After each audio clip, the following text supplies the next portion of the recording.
Bonjour à tous. Dans notre épisode Portrait Immo, j'ai le plaisir de recevoir Isabelle. Bonjour Isabelle. Bonjour Vassia. Isabelle va nous parler un peu d'elle sur Can Lerens TV et radio et nous allons apprendre à mieux la connaître. Isabelle, est-ce que vous pouvez nous parler de vous, s'il vous plaît? Bien sûr. Donc moi je suis Isabelle Gauthier. Je dirige un cabinet de gestion de patrimoine à Cannes qui a été fondé en 1997, que j'ai rejoint en 2012 en qualité de salarié, que j'ai co-géré depuis 2017 et que je gère depuis 2019 comme une grande toute seule. Et notre objet en fait c'est d'accompagner nos clients dans la réalisation de leurs objectifs patrimoniaux qui peuvent être très divers. Ça peut être mieux rémunérer leur épargne, ça peut être optimiser la détention de leur patrimoine immobilier, professionnel ou personnel, transmettre leur patrimoine, transmettre leur entreprise, etc. Oui, génial. Isabelle, parlez-nous un peu de votre parcours professionnel. Alors, mon parcours professionnel a été c'est assez original en fait. Parce que moi j'ai fait des études de lettres, c'est assez rare en finance. Donc j'ai fait Hippocagne, ensuite j'ai poursuivi par une maîtrise de droit et en parallèle j'ai fait un doc d'italien et puis une année à Sciences Po Bordeaux. Et enfin j'ai terminé mon cursus par une année de gestion de patrimoine immobilier entre Bordeaux et Paris. Et ensuite j'ai exercé la profession de conseiller en gestion.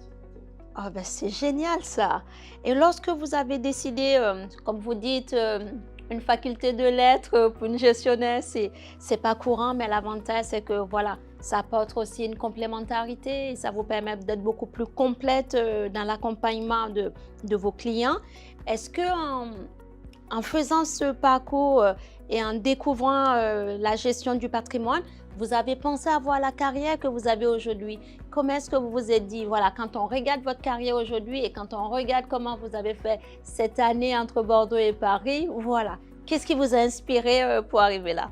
En fait, j'ai retrouvé mes archives de quand j'étais sur les bancs de l'école de commerce, effectivement.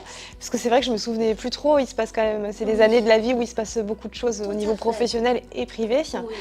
Et donc moi j'ai commencé ma carrière en banque, comme conseiller en gestion de patrimoine à la Société Générale. Et j'avais noté, quand j'étais encore à l'école de commerce, j'avais noté que je voulais soit fonder mon cabinet, soit en reprendre un, mais à un horizon un peu plus lointain. Oui. Je pensais fonder ma famille et puis le faire ensuite. Et l'histoire a fait que ça s'est fait beaucoup plus tôt. J'ai eu une opportunité, je l'ai saisie. Eh bien, c'est super, vous avez été inspiré, vous avez eu l'opportunité et depuis quelques années, vous dirigez seul maintenant cette entreprise qui a été créée. Quels sont les principaux facteurs de réussite en ce qui vous concerne? Je pense que c'est la passion. C'est la passion qui nous donne des ailes et la persévérance qui est une notion liée parce qu'on ne s'arrête pas au premier obstacle, à la première porte qui se ferme. Tout à fait. Et si la porte se ferme, on rentre par la gouttière, la fenêtre, la cheminée, mais on finit toujours par rentrer. C'est du cambriolage en fait, l'entrepreneuriat. Ça, c'est bien. J'aime bien cette expression de cambriolage entrepreneurial parce que ça va me faire rebondir sur une question en disant que pouvez-vous alors dire aux gens qui ont envie d'entreprendre? Ah, je pense qu'il faut à la fois croire en soi. Oui. C'est très important parce que, encore une fois, il y a des déconvenus, donc il faut croire en soi. Oui. Il faut savoir bien s'entourer également. C'est la deuxième chose, parce que si on est mal entouré, malheureusement, ça se passe assez mal. Oui. Et puis, effectivement, il faut savoir cultiver sa différence. Oui. Oui. En parlant de différence, vous avez eu des titres. Est-ce que vous pouvez nous parler de ces magnifiques titres que vous avez eus et de comment est-ce que votre entreprise est connue par quasi tous vos pairs, puisque vous êtes une des référentes dans la région. Donc, oui, parlez-nous un peu de ça. Moi, j'avais commencé, effectivement, j'avais un sujet spécifique que je connaissais assez bien, c'était la fiscalité des stock options et actions gratuites. J'ai commencé par là parce que personne ne voulait le traiter et je suis une des rares spécialistes dans la région à le maîtriser et du coup je suis contactée par des clients un peu sur au moins toute la région pour pouvoir opérer sur ce secteur-là. Après, au niveau généraliste, effectivement, au niveau du cabinet, on est classé parmi les meilleurs cabinets de gestion de patrimoine de France depuis plusieurs années maintenant. Ça doit faire peut-être une dizaine d'années, quelque chose comme ça.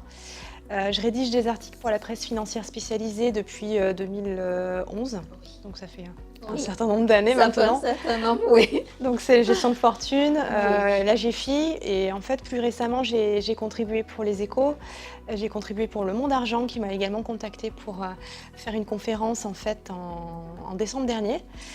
Donc c'est vrai que ça s'est diversifié et Oui. puis, il y a 2 semaines on en avait parlé, Oui. je suis allée concourir pour gagner le trophée, de la meilleure conseillère en gestion de patrimoine, de France Oui. et a priori je devrais être normalement sélectionnée encore pour l'année prochaine Oh, donc c'est génial. c'est une histoire qui dure.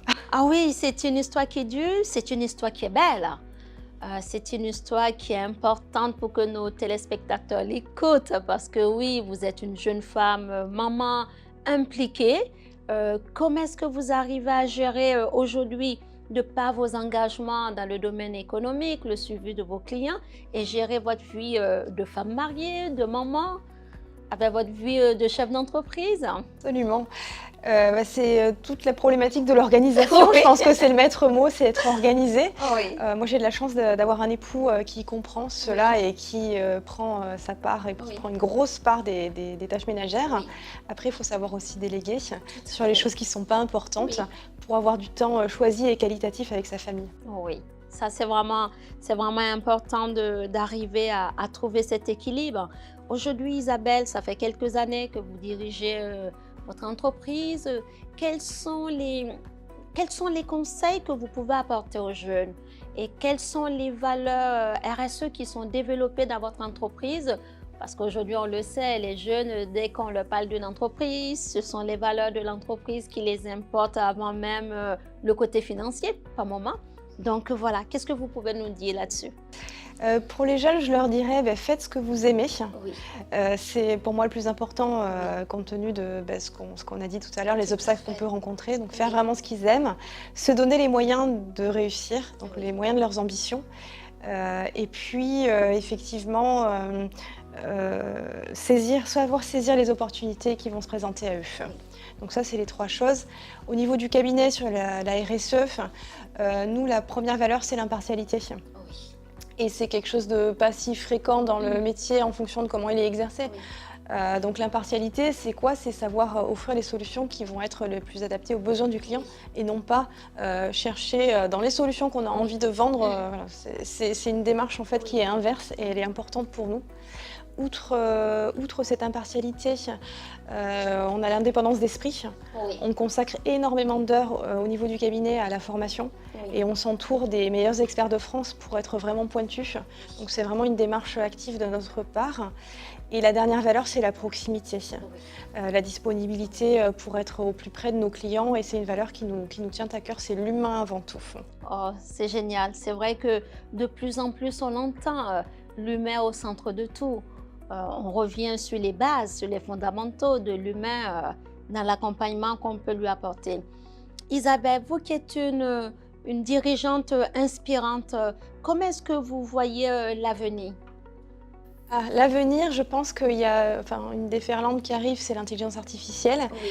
Et tout l'enjeu, ça va être de ne pas inverser les valeurs. C'est-à-dire penser à mettre l'intelligence artificielle au service de nos valeurs et pas l'inverse. Tout à fait. Donc c'est pas confondre la fin et les moyens en fait. Oui, ça c'est vraiment important.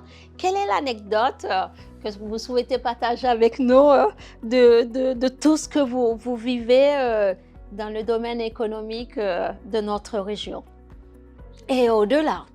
J'ai deux anecdotes, je ne sais pas si elles sont aussi importantes au niveau économique, mais j'ai 2 anecdotes Oui. qui reprennent un petit peu les valeurs que j'ai développées plus Oui. haut au niveau de l'écoute bienveillante, etc.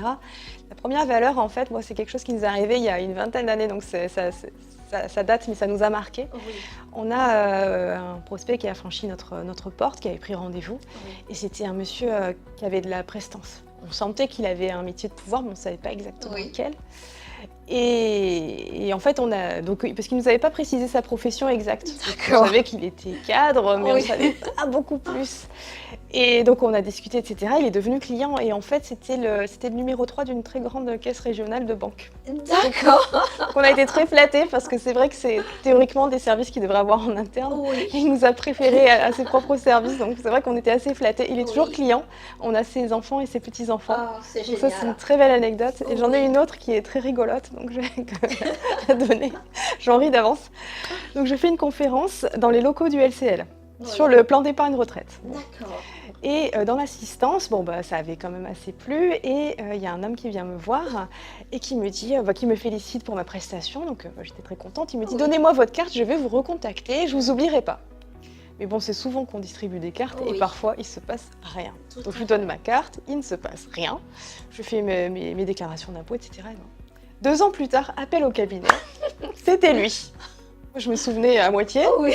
parce qu'on voit quand même pas mal de monde, mais ça m'est quand même revenu. Oui. Il vient au cabinet accompagné d'une dame qui n'était pas son épouse. Donc c'était sa maîtresse. D'accord. Donc une première fois, il vient. Et il est venu une seconde fois accompagné de sa femme, cette fois-ci. C'est atypique. Hein, voilà. Et finalement, tous les 3 sont clients du cabinet. Et c'est des problématiques particulières qu'on a traitées au cabinet C'est vrai. aussi. Oui. Mais oui, c'est vrai que on n'y parle pas souvent, mais ça arrive. C'est quelque chose qu'on ne trouve pas dans les manuels. Oui. Il n'y a pas de solution toute faite. Il faut la construire. Mais en même temps, c'est des problématiques extrêmement intéressantes et c'est d'autres Oui. modes de vie alternatifs qui peuvent Oui. aussi trouver leur place. Tout à fait. Et demander un accompagnement personnalisé. Exactement. Isabelle, je vous remercie. Quel est le mot de fin que vous souhaitez partager avec nous? J'ai pas vraiment réfléchi à un mot de fin.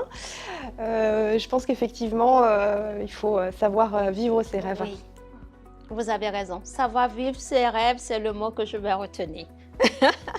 Isabelle, un grand merci à vous d'avoir passé ce moment avec moi et les téléspectateurs. On a appris à mieux vous connaître, à mieux connaître votre entreprise et ça, c'est vraiment chouette.